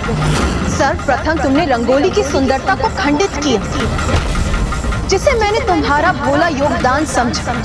फिर जब तुमने रसोई गृह में धूल को प्रवाहित किया, उसे मैंने तुम्हारे बालेपन का परिणाम समझा। फिर तुमने विधि के विपरीत जाकर स्वामी की पूजा की, उसे भी मैंने तुम्हारी भोली भक्ति समझकर स्वीकार कर लिया। किंतु अब जो तुमने किया है गणेश, वो ना भोलापन और ना ही बालेपन, वो अनुशासनहीनता है, जो मैं कदाचित स्वीकार नहीं करूंगी। मैं अन्य सभी भूल सह सकती हूँ गणेश, किंतु स्वामी के प्रति उद्दंडता का दुस्साहस मैं कदापि नहीं सहन करूंगी, कदापि नहीं सहन करूंगी।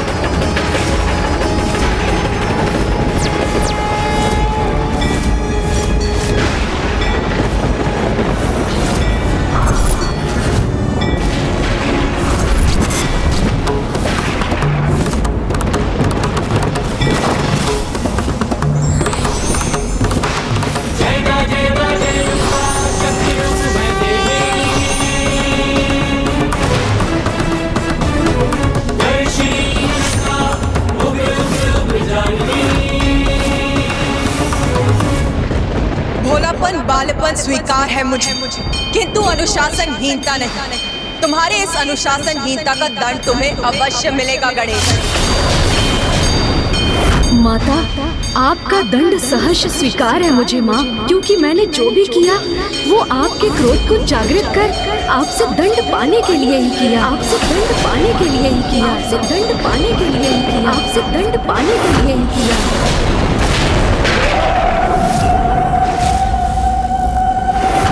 तुमने ये अनुशासनहीनता किसी विशेष आशय से की थी, किंतु क्यों गणेश? कहो गणेश, क्या कारण था तुम्हारे इस आचरण का? मुझे क्षमा कर दीजिए माँ, मैं ऐसा करने पर इसलिए विवश था जिससे आपके समक्ष ये सत्य उजागर हो कि ममतासुर आपकी ममता का अनुचित लाभ उठाकर कितने भयंकर पाप कर रहा है, और आप अपने कठोर रूप में प्रकट होकर उसे अनुशासित करें।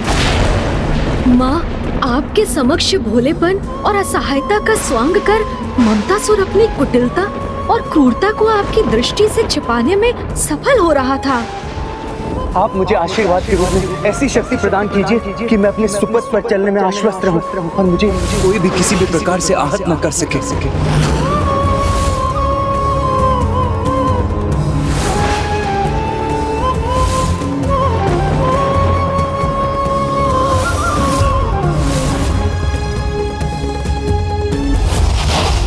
रूप से निर्वस्त्र होकर पवित्र नदी में स्नान करें। वो प्राणी मात्र एक वृक्ष के समान होता है। मैं तुम्हें श्राप देता हूं, तुम दोनों भी इसी क्षण वृक्षों में परिवर्तित हो जाओगे। हाँ माँ, एक ओर तो वो आपसे माता का स्नेह पाकर स्वयं को सुरक्षित कर रहा था, और दूसरी ओर अपने विकार से सभी को प्रभावित कर रहा था। यहाँ तक कि उसने तो अपना कुप्रभाव महाबली हनुमान जी और माता अंजना पर भी कर दिया।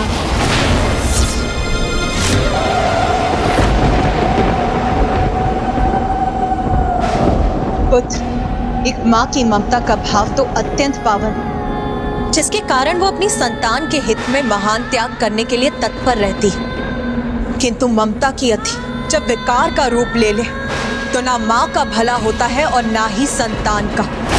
मैं भी ममता से प्रभावित होकर ममतासुर के कपट और कुटिलता को देख पाने में असमर्थ हो गई। इसीलिए दंड के अधिकारी तुम नहीं हो पुत्र गणेश, वो दुष्ट ममतासुर है, वो दुष्ट ममतासुर है, वो दुष्ट ममतासुर है।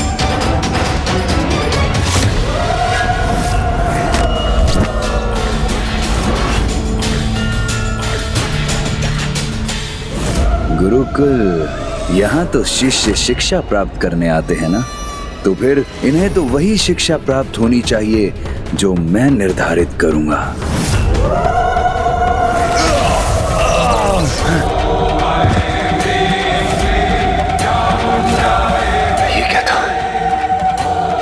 अपने लिए किसी बड़े अनिष्ट का आभास क्यों रहे, किंतु मुझे तो 64 योगिनियों की रक्षा प्राप्त है। फिर मेरा कोई अहित कैसे हो सकता है?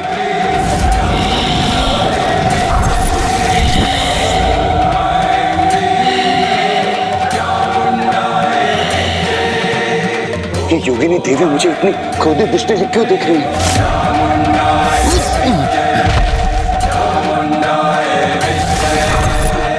ये कैसा संकट छा रहा है मुझ पर? अब क्या करूं मैं? इतनी आवेशित क्यों हो रही है ये सब योगिनियां?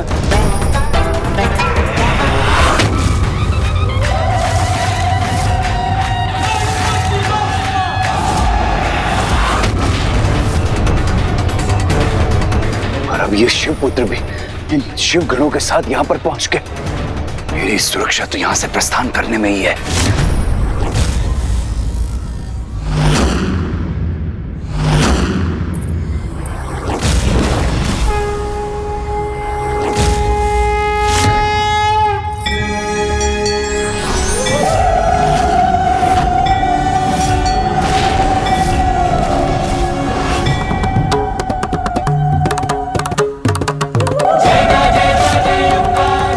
अपने दुर्गा रूप में क्यों आई हैं यहाँ?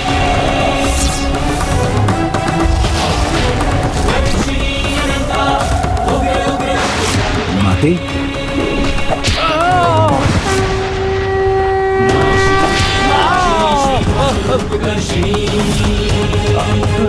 अभी तक इसने मात्र मां की ममता ही देखी थी, किंतु अब उनका क्रोध भी देखेगा ये। ममता का अनुचित लाभ उठाकर मुझे ही नहीं समस्त संसार को प्रभावित करने का अपराध किया है तुमने ममतासुर, जिसका दंड अब तुम्हें अवश्य प्राप्त होगा।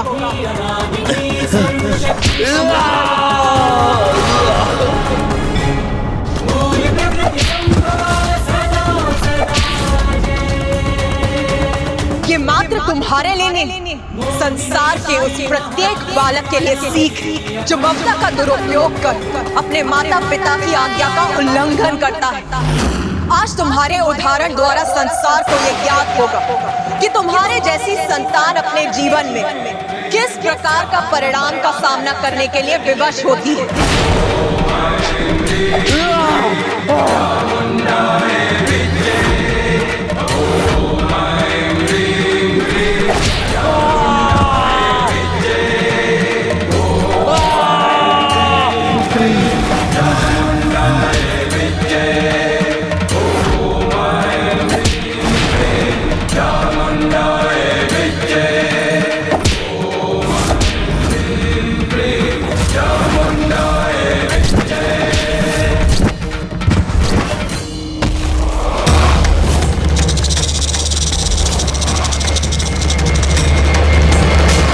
कीट के समान मैं भी इस पृथ्वी के भीतर प्रवेश कर स्वयं को इस दंड से मुक्त कर सकता हूँ। ममतासुर, आज तुम्हें अपने सभी पापों का दंड अवश्य प्राप्त होगा।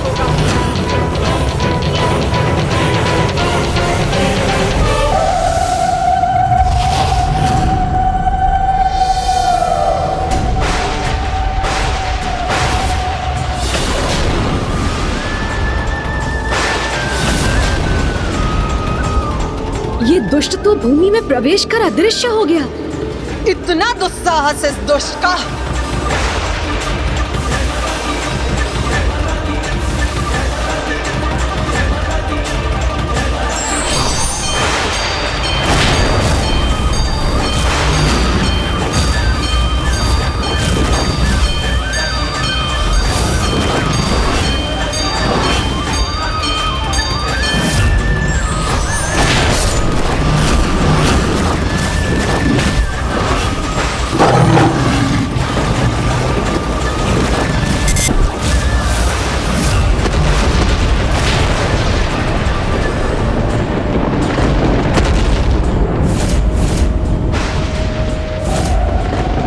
अनुज गणेश, मैंने पूर्व में ही कहा था कि माँ की क्रोधाग्नि और उनकी शक्ति को शांत करना अत्यंत कठिन होगा। अब कहीं उनके क्रोध के कारण समस्त सृष्टि पर ही संकट न छा जाए। माता के त्रिशूल में तो जिस प्रकार की ऊर्जा का संग्रह हुआ है, उसके प्रभाव से तो समस्त पृथ्वी 2 भागों में विभाजित हो जाएगी और उसके परिणाम स्वरूप समस्त जीवों को अत्यंत कष्ट होगा।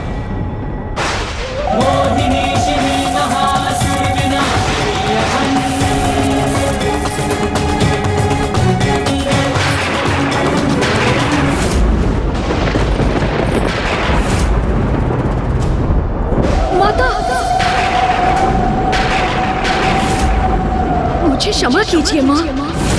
यदि आपने अपने त्रिशूल को पृथ्वी पर लक्षित किया तो उस दुष्ट असुर का दंड समस्त सृष्टि को भुगतना होगा। आप मुझे आज्ञा दीजिए माँ कि ममतासुर पृथ्वी के गर्भ में जहाँ भी छिपा है मैं उसे वहाँ से ढूंढकर आपके समक्ष प्रस्तुत करूं।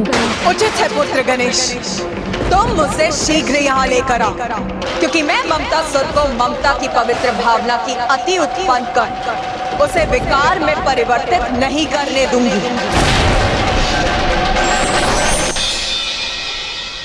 अनुज गणेश, तुमने माता को वचन तो दे दिया, किंतु हम पृथ्वी के इतने छोटे से छिद्र में प्रवेश कैसे करेंगे?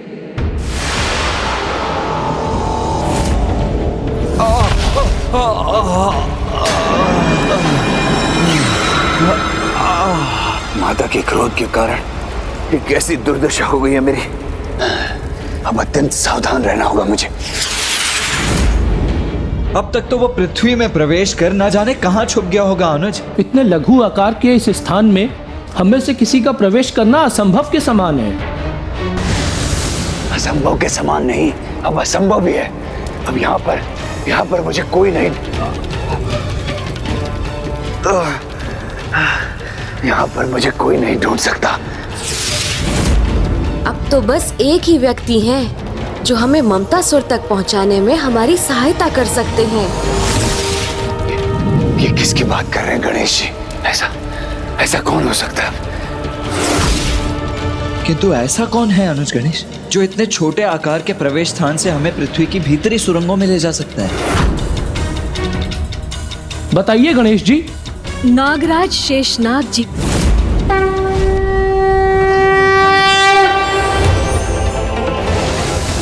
धरती की ऐसी कोई सुरंग नहीं जहां शेषनाग जी ना पहुंच सके।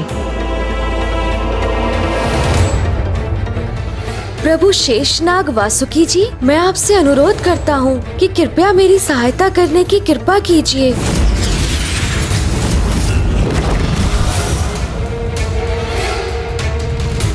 प्रभु, श्री गणेश जी ने सहायता हेतु मेरा आह्वान किया है। कृपया मुझे आज्ञा दीजिए ताकि इस महान क्षण का साक्षी बनने का सौभाग्य प्राप्त कर सकूं।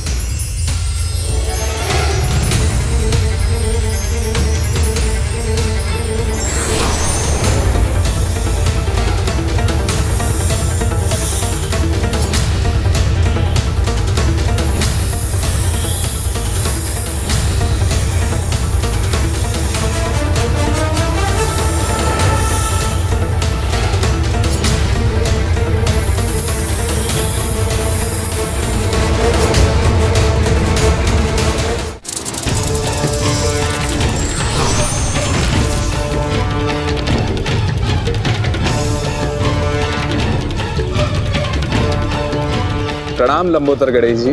प्रणाम। प्रणाम कुमार कार्तिकेय जी। वो ममतासुर पृथ्वी के तल की कितनी ही गहराई में क्यों ना छुपा बैठा, मैं आपको उसके निकट अवश्य पहुंचा सकता हूं प्रभु। शेषनाग जी, इससे पहले कि गणेश जी मुझे यहाँ शेषनाग जी के साथ आकर ढूंढ ले, मुझे यहाँ से प्रस्थान करना चाहिए जहाँ शेषनाग जी नहीं पहुंच सकते। मैं आपका धन्यवाद करता हूं प्रभु कि आपने इस सेवा के लिए मुझे स्मरण किया। ममतासुर को रोकने हेतु आपका वाहन बनना मेरा परम सौभाग्य होगा प्रभु। अद्भुत। शेषनाग जी जो स्वयं श्री हरि नारायण की शैया हैं, वो वाहन बनेंगे गणेश जी के।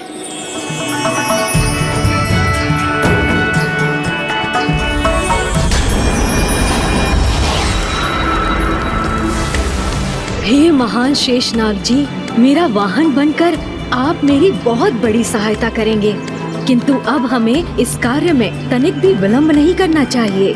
जी प्रभु।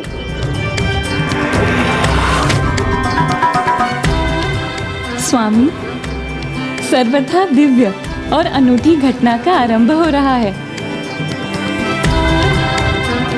देवी, अब हम एक अत्यंत अद्भुत दृश्य के साक्षी बनेंगे।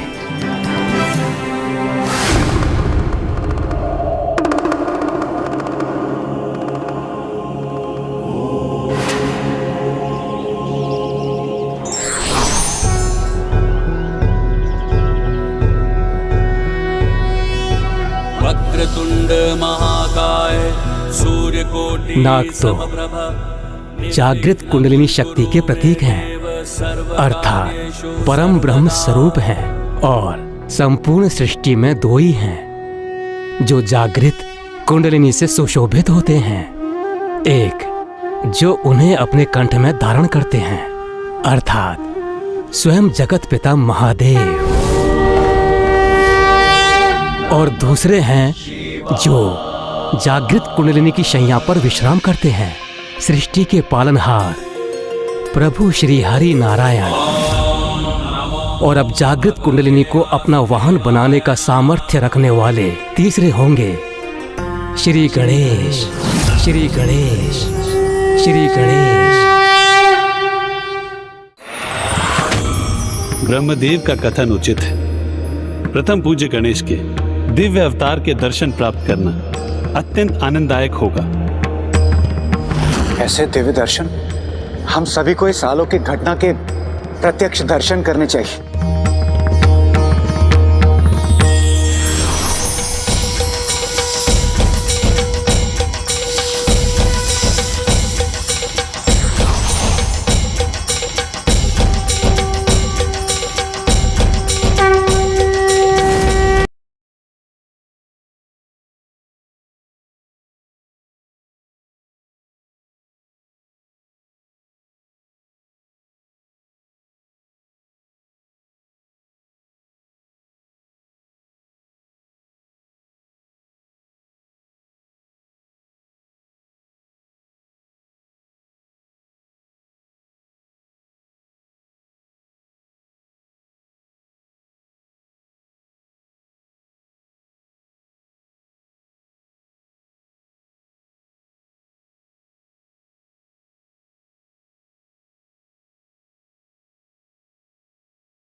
ममतासुर ने अपने ममता के विकार से जगत के सभी शुभ कार्यों में जो विघ्न उत्पन्न किया है, उसी विघ्न में विघ्न उत्पन्न करने हेतु प्रथम पूज्य गणेश ने विघ्नराज अवतार धारण किया है। ओम गणपति विघ्नराजो लंबतुंडो गजानन। आइए शेषनाग जी, अब हमें शीघ्रता करनी चाहिए जिससे हम उस दुष्ट को माँ के समक्ष प्रस्तुत कर सकें। आज ममता की अति, जिसने ममता सुर के कारण ही मोह विकार का रूप ले लिया है, विघ्नराज गणेश आज उसका अंत करेंगे।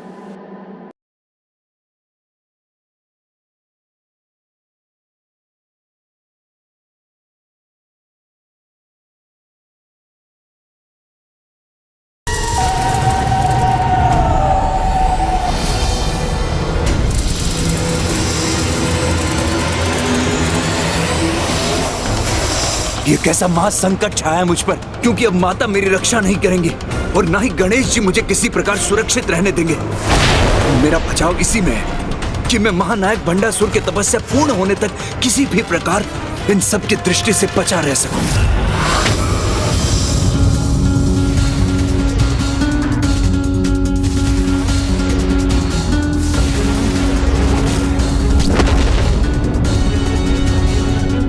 यहाँ तो रास्ता ही बंद है, आगे जाने का तो कोई मार्ग ही नहीं।